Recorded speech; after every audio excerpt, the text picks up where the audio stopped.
All right, so today we're diving into something called Project 2025. It's this, well, massive 900-page document laying out all these conservative policy proposals. And, it's gotten some serious attention because it's basically a potential roadmap for, a future administration. Yeah, and it's not just like any policy proposals, it's the who behind it that's really got people talking. We're talking former Trump administration officials, and this is the big one, the Heritage Foundation. Oh, wow. Okay, so this is serious stuff. For those of us who uh, might not be totally up on our think tanks, what's the significance of the Heritage Foundation being involved? So the Heritage Foundation, they're really influential in conservative circles, like really influential. They've been around for decades, and they've had a hand in shaping conservative policy, especially during Republican presidencies. So are we talking like the architects of Trumpism here? Basically, yeah. They were super tight with Trump's 2016 transition team, and a lot of their people ended up in key positions. So to see them involved in Project 2025, well, it makes you wonder if this is like a blueprint for a potential second Trump term. And this is where it gets even more interesting, right? Because Trump himself has said publicly he's not involved in Project 2025. But come on, actions speak louder than words, don't they? Exactly. I mean, Trump's always singing the Heritage Foundation's praises, and they definitely share a lot of the same policy goals. It makes you question just how hands-off he really is with all of this. Right. Like, is he really just going to sit this one out? I'm not so sure. Okay, so we've got the who behind Project 2025, but what about the what? Like, what are some of the actual policy changes they're proposing? Well, buckle up because this document is a wild ride.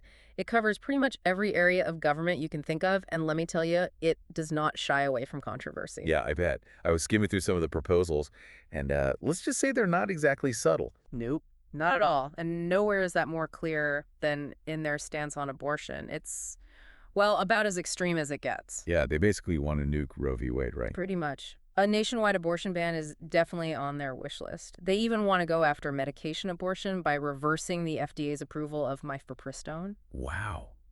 So much for a woman's right to choose. Right, and get this, they actually want to bring back something called the Comstock Act. The Comstock Act, what's that? It's this crazy old law from the 1800s, like seriously ancient, that could actually make it illegal to even mail abortion pills. Hold on.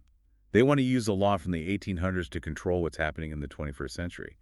How does that even work? It's a good question, and honestly, it would almost certainly get tied up in the courts for years. The Comstock Act is pretty outdated, to say the least, but including it in Project 2025 just shows how serious they are about this, and it gets even wilder. They also talk about making states report miscarriages to the federal government. Whoa. Talk about government overreach. That's pretty intense. And speaking of intense, their ideas on immigration aren't exactly a walk in the park either. No kidding. We're talking mass deportations, ending birthright citizenship. It's basically a complete reversal of decades of immigration policy. It's like they want to build a wall around the entire country, not just the southern border. It's definitely a vision of a much more closed-off America. And the thing is, with the Heritage Foundation's track record, you can't just brush this off as empty rhetoric. Remember when Trump implemented that family separation policy at the border? Yeah, that was them. Oh, right. They were behind that. Okay. And it's not just abortion and immigration either. They also want to give more power to law enforcement and surveillance, make it tougher to protest, and, oh yeah, make it harder to vote, especially for minorities. It's a lot. And honestly, it's pretty concerning from a civil liberties standpoint. The ACLU is already gearing up for legal challenges if even half of this stuff goes through, so it would be a constant court battle. But the fact that these proposals are even being considered shows just how far to the right the political spectrum has shifted. Yeah, and it's not even just about the legal battles, right? It's about the message this sends, especially to people who are already marginalized and vulnerable. Like, imagine being a young woman living in a state where abortion is outlawed, or an immigrant family constantly living in fear of being deported. Exactly. Project 2025 isn't just about policy, it's about power. Who has it, who gets to keep it, and who gets left out in the cold. It's a lot to unpack, for sure. And we haven't even touched on their economic policies yet. Oh, right. Get ready, because that's a whole other can of worms. So we've talked about the social policies, right? And wow, they're something.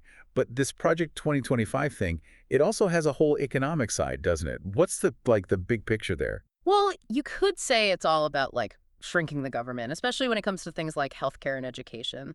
And on the flip side, it's about boosting corporations, giving them tax cuts, that kind of thing. So basically trickle-down economics, Yeah. didn't we? Tried that already. Yeah, you'd think so, wouldn't you? But the evidence hasn't exactly been convincing. Still, Project 2025 seems to be all about it. And that brings up a big question. How do they plan to pay for all these tax cuts? The document's kind of vague, but if you look at where they're suggesting cuts, it's pretty telling. Let me guess. Social Security and Medicare. Bingo! They don't come right out and say it, but they dance around it, talking about, reducing the deficit and all. And those are two huge expenses. Remember when Trump called Social Security a Ponzi scheme? Yeah, that was something. Exactly. And during his presidency, there were all these hints about, making changes to entitlement programs. Project 2025 seems to be picking up where that left off. So they want to cut taxes for the wealthy and corporations, but then they also want to cut programs that millions of people rely on. That's the gist of it, yeah. Yeah. And it doesn't stop there. They also want to get rid of those prescription drug price caps that have been helping seniors afford their medication, and they want to stop Medicare from negotiating lower drug prices. Seriously. Oh, yeah. And then there's rolling back overtime protections for workers and, get this, making student loan payments mandatory again after the pause. It's like they're trying to take us back to the Stone Age. It's definitely a different vision for America, that's for sure. And the thing is, it's not just about changing policies, right? It's about shifting the balance of power. They're talking about giving way more power to the executive branch, which, well, think about what that could mean. It could make it almost impossible to challenge these policies, even if they do become law. Wow, it's a lot. So where do we go from here? What can people do with all of this information? Well, first off, just knowing about it is huge. Awareness is key. This Project 2025, it's a blueprint, right?